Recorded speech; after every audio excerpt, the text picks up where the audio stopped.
అందరికీ నమస్కారం. ఉద్యోగులు, పెన్షనర్లు, ఉపాధ్యాయులు, కాంట్రాక్ట్ అవుట్‌సోర్సింగ్ తదితర ఉద్యోగులకు సంబంధించి ప్రతి అప్డేట్ మన ఛానెల్‌లో అందిస్తాను. తప్పకుండా సబ్స్క్రైబ్ చేసుకోండి. వీడియోస్ అయితే లైక్ చేస్తుండండి. ఇక వివరాలకెళ్తే తెలంగాణ ప్రభుత్వం ఏర్పడి 1 ఇయర్ దాటిపోతుంది. మరి ఉద్యోగుల పీఆర్సీ గడువు దాటి కూడా 1 ఇయర్ అయిపోతుంది. డీఏలకు సంబంధించి కూడా చాలా పెండింగ్‌లో ఉన్నాయి.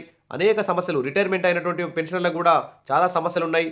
ఈ విధంగా ఉద్యోగులను ఊరించి ఉద్యోగులను మోసం చేసినట్లు ఈ ప్రభుత్వాలైతే వ్యవహరిస్తున్నాయని చెప్పేసి క్షేత్రస్థాయిలో సగటు సాధారణ ఉద్యోగులందరూ కూడా ప్రభుత్వం మీద అసంతృప్తిగా ఉన్నారు. అసెంబ్లీ సమావేశాలు నిర్వహిస్తున్నారు.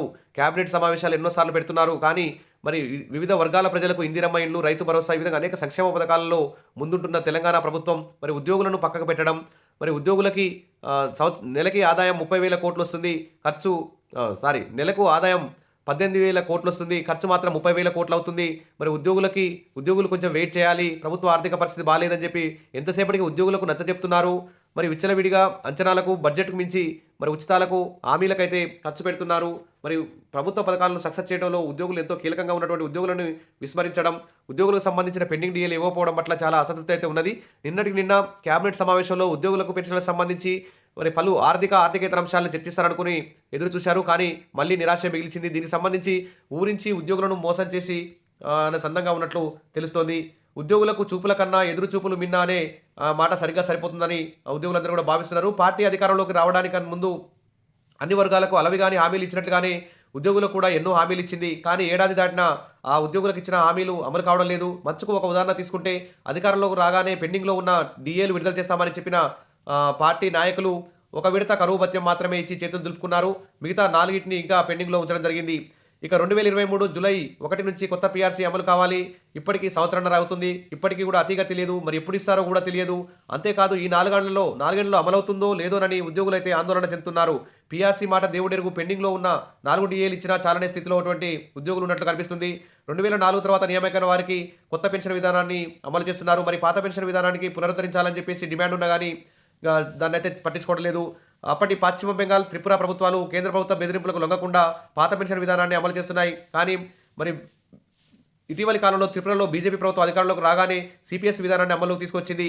రేవంత్ రెడ్డి కూడా అధికారంలోకి రాగానే తెలంగాణలో సిపిఎస్ రద్దు చేస్తామని చెప్పి ఏడాది అయిందా కానీ ఇంతవరకు సిపిఎస్ రద్దు మీద అడుగైతే ముందుకు పడలేదు. తర్వాత అదేవిధంగా 317 జీవోకు సంబంధించి కూడా కొండలతో వెలికని పట్టిన సందంగా ఎలాంటి ముందడుగైతే పడలేదు. తర్వాత ఉద్యోగి కుటుంబానికి సామాజిక భద్రత ఇవ్వని యూపీఎస్ మాకొద్దని ఉద్యమాలు చేస్తున్నారు. పైగా ఉద్యోగులు ఆర్ఎస్ఎస్ కార్యక్రమాల్లో పాల్గొనవచ్చని కేంద్ర అనుమతి ఇవ్వడం వల్ల ప్రభుత్వ కార్యాలయాల్లో ఘర్షణలు జరిగే అవకాశం ఉందని, ఉద్యోగుల పనితీరును ప్రతి నెలా సమీక్షించి అవసరమైతేనే నిర్బంధ పదవి విరమణ చేస్తామంటూ ఉత్తర్వులు ఇవ్వడం, ఇవన్నీ కూడా చాలా అన్యాయం అని చెప్పి పేర్కొంటున్నారు.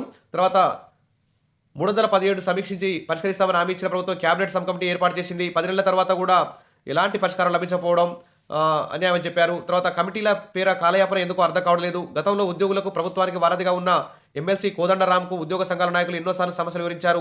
అయినా ఏ ఒక్క సమస్య పరిష్కారం కాలేదు. ఇప్పుడు కొత్తగా కేశవరావును కేబినెట్ సబ్ కమిటీకి సలహాదారుగా నియమించి ఏడాది తర్వాత విషయం మొదలుకు తెచ్చారు.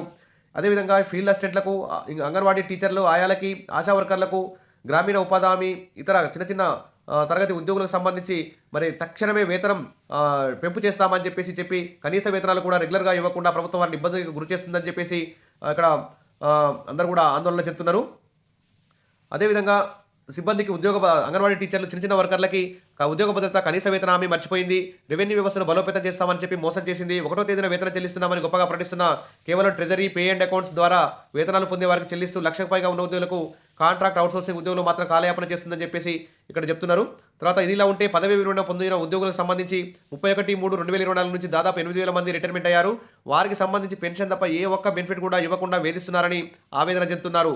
అనేక ఆర్థిక ఇబ్బందులతో అనివార్యంగా ప్రభుత్వంపై ఒత్తిడి తీసుకురావడానికి మరి ఉద్యోగస్తులు, పెన్షన్దారులు హైకోర్టులను ఆశ్రయించాల్సిన పరిస్థితి ఏర్పడుతుంది. 24% వడ్డీతో ఉద్యోగులకు బకాయిలు చెల్లించాలని హైకోర్టు తీర్పిచ్చినా అమలు కావడం లేదు. ఎన్కాష్మెంటు, గ్రాట్యుటీ, జీపీఎఫ్ల ద్వారా వచ్చే మొత్తం ఎప్పుడు ఇస్తారో కూడా చెప్పడం లేదు. దాదాపు 3,500 నుంచి 4,000 కోట్ల మేర ప్రభుత్వం ఇప్పటివరకు బకాయిలు పడింది. కొత్తగా మరి మేము జీతం నుంచి ₹1,000 కట్ చేసుకొని హెల్త్ కార్డులు, క్యాష్లెస్ హెల్త్ కార్డులు ఇవ్వమని చెప్పినా కానీ దాని మీద కూడా ఎలాంటి ముందడుగైతే పడడం లేదని చెప్పేసి అందరూ కూడా అసంతృప్తిగా ఉన్నారు. ఇక రెగ్యులర్ ఉద్యోగులకు వేతనాలు మాత్రమే ఇస్తూ ఎలాంటి భత్యాలు అంటే డీఏలు కానీ, సరెండర్ లీవు, ట్రావెలింగ్ అలవెన్సు, దినభత్యం లాంటివి కూడా ఇవ్వకుండా పంచాయతీ కార్యదర్శుల పరిస్థితి మరీ దారుణంగా ఉంది. మరి దీంతో ఉద్యోగులు పెన్షన్లందరూ కూడా తీవ్ర ఇబ్బందులు ఎదుర్కొంటున్నారు.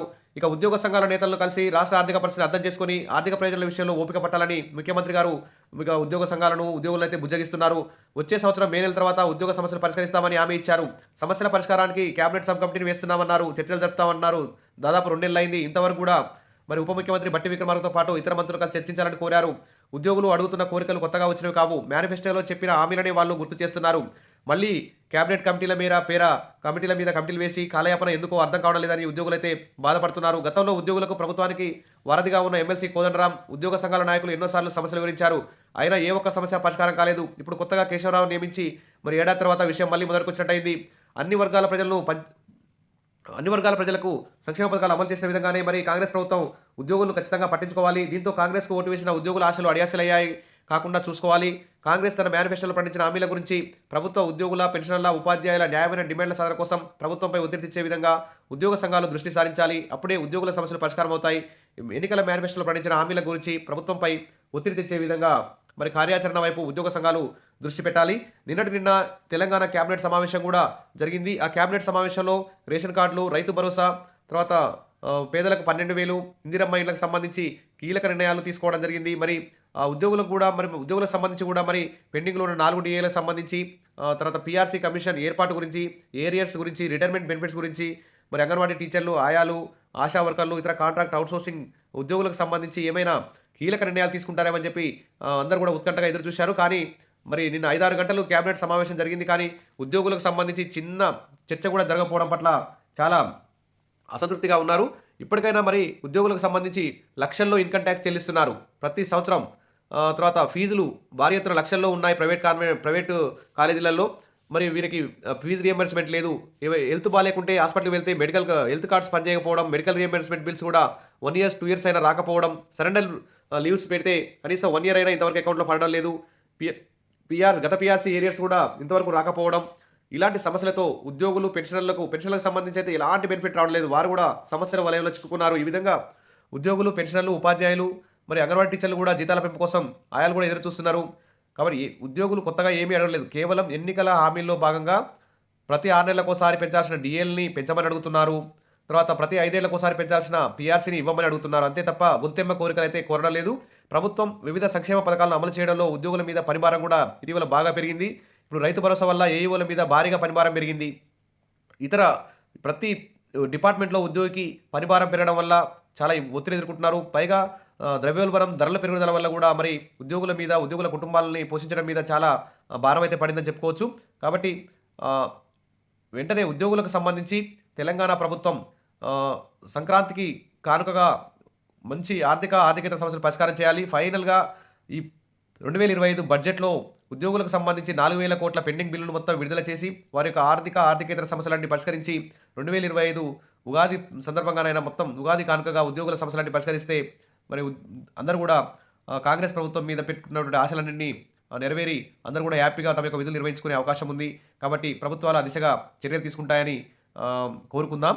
వీడియో నచ్చితే లైక్ చేయండి. ఎప్పుడు మన ఛానల్లో ఉద్యోగులు, పెన్షన్లు, ఉపాధ్యాయులకు సంబంధించి సమస్యలు ఎప్పటికప్పుడు అందరూ కోఆర్డినేషన్ చేసుకుంటూ అవగాహన పరచుకోవడానికి వీడియోస్ అయితే వస్తుంటాయి. తప్పకుండా సబ్స్క్రైబ్ చేసుకోండి, లైక్ చేస్తూ ఉండండి, మీ ఫ్రెండ్స్కు షేర్ చేయండి, ఖాళీ టైంలో వినండి. Thank you.